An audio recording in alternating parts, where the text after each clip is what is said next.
জয় মোহনবাগান। প্রথমেই সবাইকে শুভ দীপাবলির শুভেচ্ছা জানাই। আমার প্রত্যেক ফলোয়ার, সাবস্ক্রাইবার এবং আমাকে যারা সবাই ভালোবাসেন সবাইকে শুভ বিজয়ের শুভেচ্ছা এবং দীপাবলি আপনাদের খুব ভালো কাটুক, এটাই ভগবানের কাছে প্রার্থনা করি। এবার আসি মূল কথায়। আমার মনের মধ্যে একটা প্রশ্ন ভীষণভাবে ঘুরপাক খাচ্ছে, ওই জন্য মনে হলো আপনাদের সঙ্গে সেই প্রশ্নটা একটু শেয়ার করি। আইএফএ শিল্ডের ফাইনালে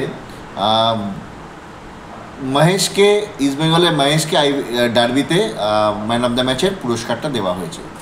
কিন্তু আমার মনে হয়েছে যে পুরস্কারটা হয়তো যথার্থ মহেশ না পেয়ে ওই পুরস্কারটার হকদার ছিল সাহাল আব্দুল সামাদ।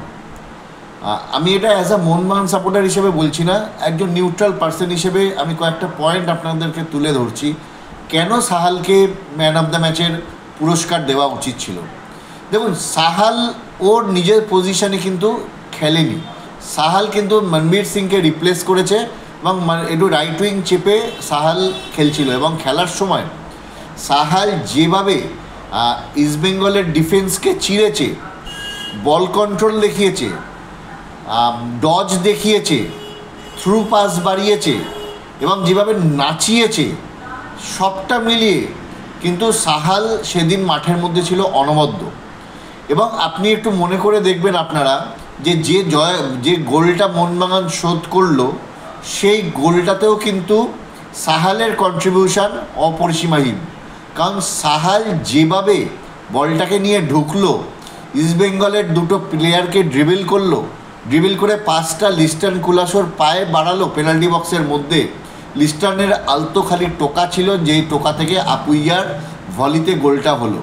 কিন্তু ওই গোলটা অ্যাকচুয়ালি আমার মনে হয় না ওটা লিস্টার্নের অ্যাসিস্ট, ওই গোলটা কিন্তু আব্দুল সাহাল সামাদেরই অ্যাসিস্ট বলা যেতে পারে। এবং তারপরে সেকেন্ড হাফে গিয়ে ও যেভাবে ইস্টবেঙ্গলের প্লেয়ারের সাথে সংঘর্ষে গিয়ে নিজের কপালটা ফাটালো এবং কপাল থেকে ফেটে গিয়ে গল গল করে রক্ত বেরোনোর পর সেবা সুস্থতা হলো। সেবা সুস্থতা হওয়ার পর আবার সে ব্যান্ডেজ বেঁধে মাঠে নামলো। সে কিন্তু মাঠ থেকে বেরিয়ে যায়নি। খেলা তখন কেন না, খেলা তখন 1-1 গোলে অমীমাংসিত ছিল।